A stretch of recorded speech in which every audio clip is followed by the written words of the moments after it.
السلام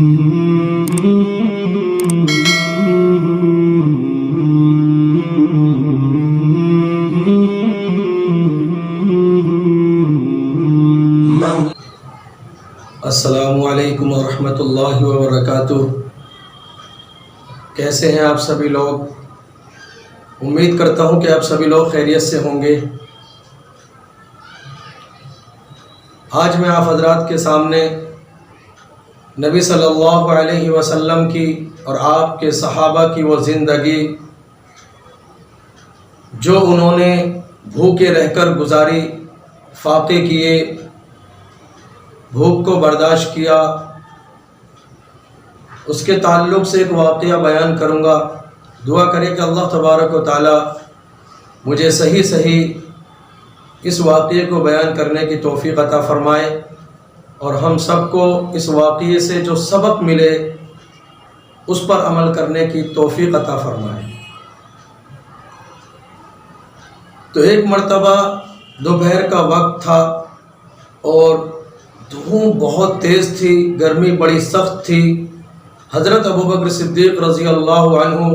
ایسے وقت میں اپنے گھر سے مسجد کی طرف تشریف لے جا رہے تھے۔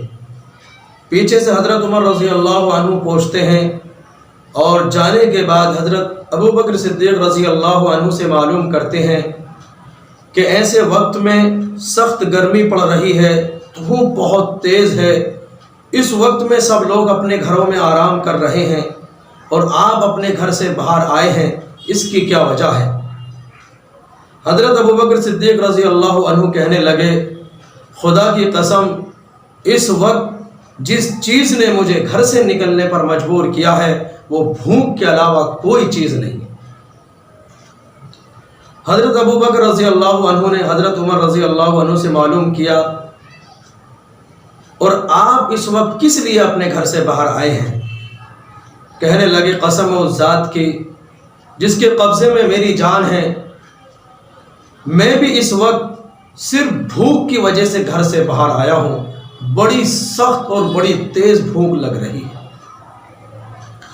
یہ دونوں حضرات بات کر ہی رہے تھے کہ رسول اللہ صلی اللہ علیہ وسلم تشریف لے آئے، اور نبی صلی اللہ علیہ وسلم نے پوچھا کہ تم دونوں لوگ اس وقت گھر سے باہر کیسے؟ کہنے لگے، اللہ کے رسول، بھوک کی شدت کی وجہ سے ہم اپنے گھر سے باہر آئے ہیں۔ جب ان دونوں لوگوں نے نبی صلی اللہ علیہ وسلم سے آپ کے آنے کی وجہ معلوم کی تو آپ نے فرمایا،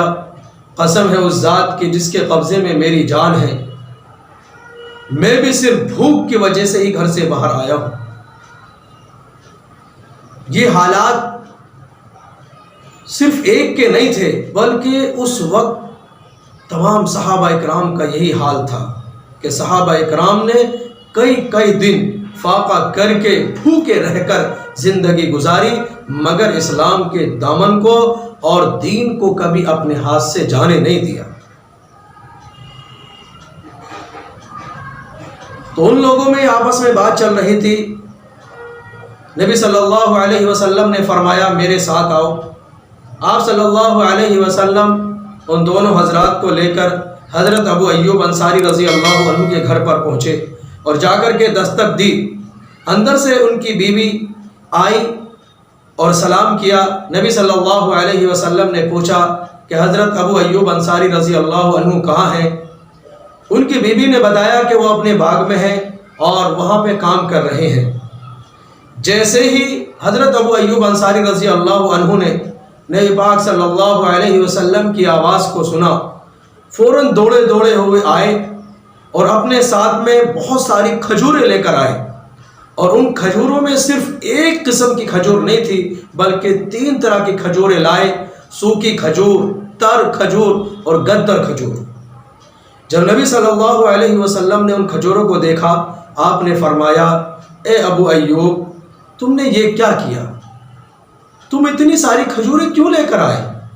جو کھجوریں نیچے پڑی ہوئی تھی تم ان کو اٹھا کر لے آتے۔ حضرت ابو ایوب انصاری رضی اللہ عنہ نے فرمایا، نہیں، میں یہ ساری کھجوریں اس لیے لایا ہوں کہ آپ کو جو کھجور پسند ہوگی آپ اس میں سے وہ کھائیں۔ اگر آپ کو تر کھجوریں کھانا پسند ہے تو اس کو کھائیے، اگر آپ کو سوکھی کھجور کھانا پسند ہے تو اس میں سے کھائیے، اگر آپ کو گدر کھجوریں کھانا پسند ہے تو اس میں سے کھائیے۔ اور آگے حضرت ابو ایوب انصاری رضی اللہ عنہ نے فرمایا کہ ابھی میں آپ حضرات کے لیے ایک بکری کا بچہ ذبح کروں گا، اور انہوں نے بکری کے بچے کو ذبح کیا اور اپنی اہلیہ سے فرمایا کہ تم روٹی بناؤ اور میں سالن بناتا ہوں۔ حضرت ابو ایوب انصاری رضی اللہ عنہ نے اس گوشت کا دو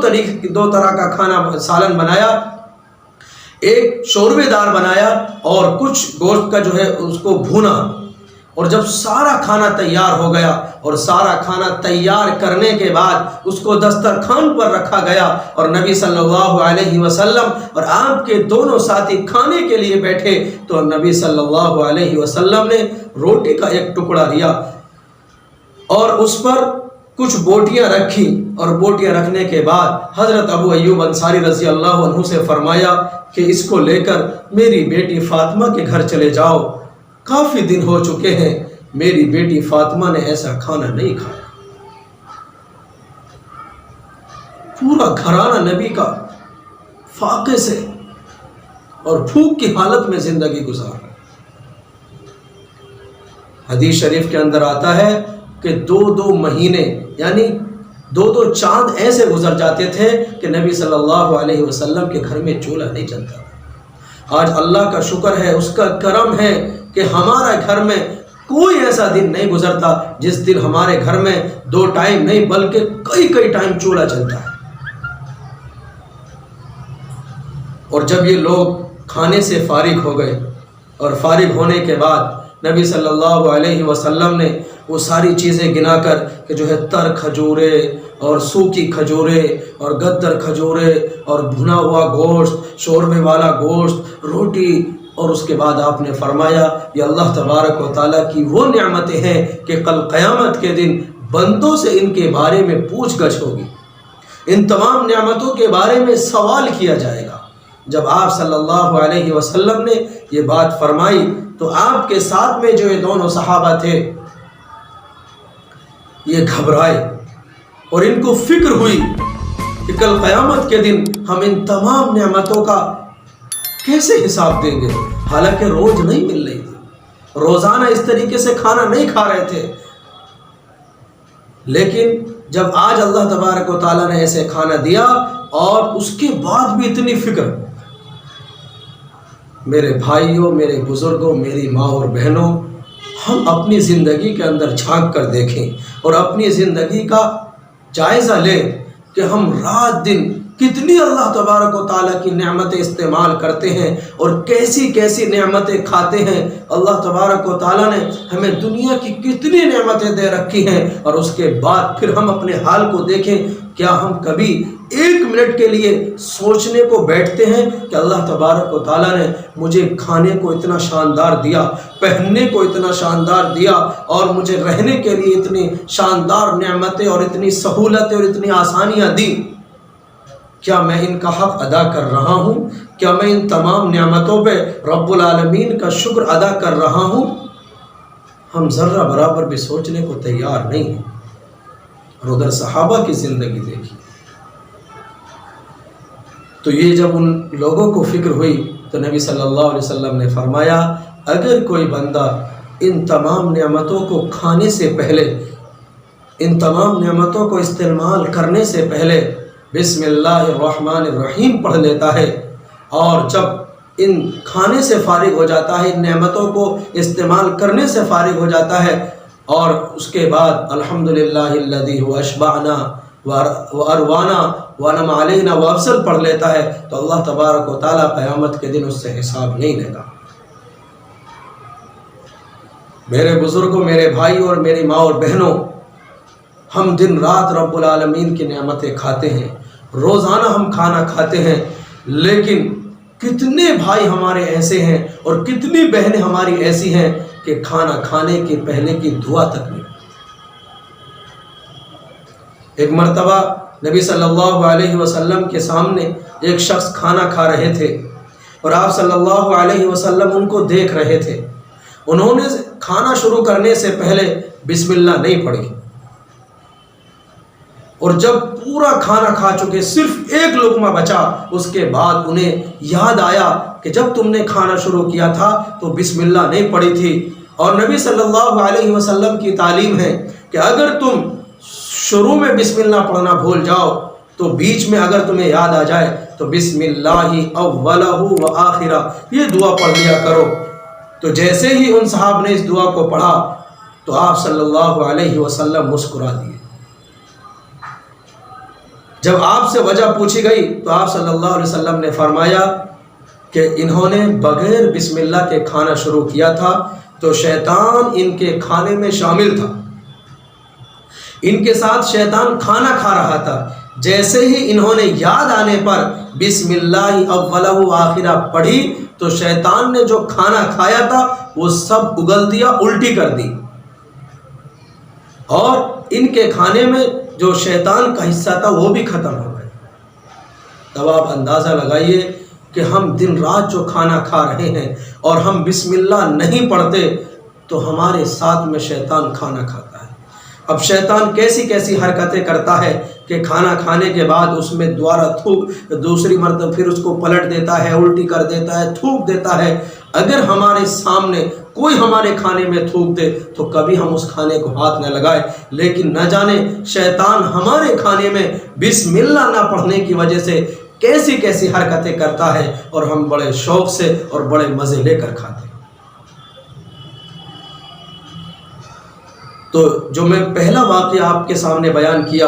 اس سے ہم سب کو سبق حاصل کرنا چاہیے کہ نبی صلی اللہ علیہ وسلم کی کیسے فاقے کی زندگی اور آپ کے صحابہ کی کیسے فاقے کی زندگی گزری، لیکن ان تمام چیزوں کے باوجود انہوں نے دین حق کو نہیں چھوڑا،